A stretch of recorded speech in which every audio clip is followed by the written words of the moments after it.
I felt like I was making decent grades in school, and once my dad got locked up, I felt that wasn't no one there to sort of be over me to tell me what to do. I started doing things that I felt that if he was there that I probably wouldn't have done, but I started experimenting with marijuana and cocaine and other drugs, and it ended up leading me to start getting arrested multiple times, and I ended up landing in prison. I've been incarcerated now since 1993, but some people might see me and think that, well, he done 20 years and maybe he learned his lesson, but the point is I'm not really out yet. I'm still at the transitional center, and I still got a few more months to go.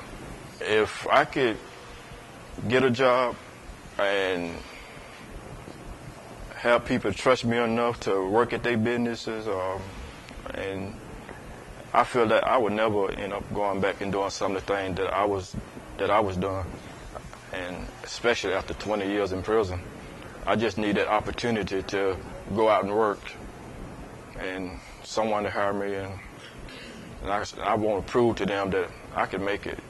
It was about 5 or 6 years ago. I was at Rogers State Prison, and I was assigned a detail, and it was a warehouse detail. And I was taught the duties of the warehouse, and it had so many supplies and stocks in there, and it felt good that I didn't have to be watched over or looked over. I like to be trusted. I don't like people looking over my back anymore. And so I just wanted to do the right thing and to have people to trust me, and I wanted to be honest. And from there on, it seemed like that's all I've been wanting to do. I've been wanting to do the right thing. I don't want to have to look over my shoulder everywhere I go. I want to be felt trusted. Because while you're in prison, no matter what detail that you got, you're not getting paid for it. So if you were being trained for a job and learn work skills and learn how to go out and fill out application and resume and have opportunity to just be trusted and work, I think that would help a lot in prison. After being locked up nearly 20 years, I'm nervous about going out there trying to find a job. And when I was even on the street, that I never was really like looking for a job, never worked at anywhere long. And now that when I came to LaGrange Transitional Center and I was told that you have to find a job, and I was still nervous. I can't remember the last time I filled out an application and they said I had to fill out a resume. I'm like, resume? What is that? You know. So now that I heard about New Adventures and their program, I was thinking, yeah, that's what I need to. I probably need to go there. And I was glad that I was given the opportunity to come here, because after being here since September, I feel like I'm not as nervous as I was about working around people. I'm not thinking about somebody telling me, oh, he's been locked up, you got to watch him. And I just being here just make me have more confidence that once I leave the TC Center, or once I leave here, I almost wish I could stay here and work forever, you know.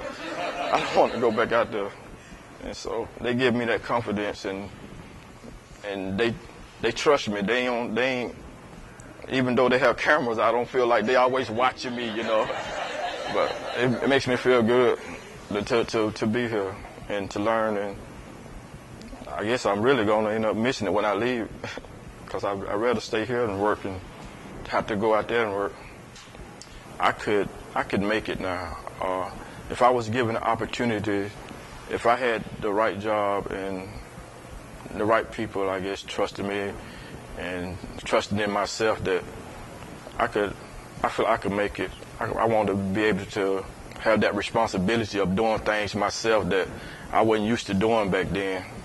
I didn't really know what responsibility meant back then, and I wanted to show my family that I can make it. I feel like now that I found out if I can do positive things and stay around positive people, that I can sort of plan my days and my weeks and time. if I had a job and I could see my work schedule, I would like to spend more time telling youth and troubled kids that prison is not a life the way that they want to go. I wish that I could speak more, telling other youth and troubled kids that stay out of trouble. The selling of drugs and the stealing and the burglary and all the other things that they're doing to get them in trouble, they don't want to go to prison. I have nieces and nephews that I thought that I need to talk to them. I don't never want to see them go to prison.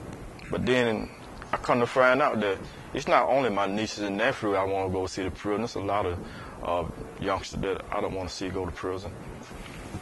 To me, earning a paycheck, I couldn't remember the last time I had got one, so I wanted to keep mine. And I'm not going to take it for granted that I want to, when I leave here, I want to continue to get these. Absolutely. All right. Okay, so you know Michael's going to be available for working here pretty soon when he finishes his program. But he's available now, and I'd like you to look at and to go back and see, you know, is there some way that I might invite Michael to come and speak, you know, to some young kids? If it's in my church, if I have a scout troop, and I want him to come and speak to them about what's occurred in his life, and that might help them stay straight, give us a call and we'll get word to Michael so he can do that. Thank you so much, Michael, for being here. Thank you, sir.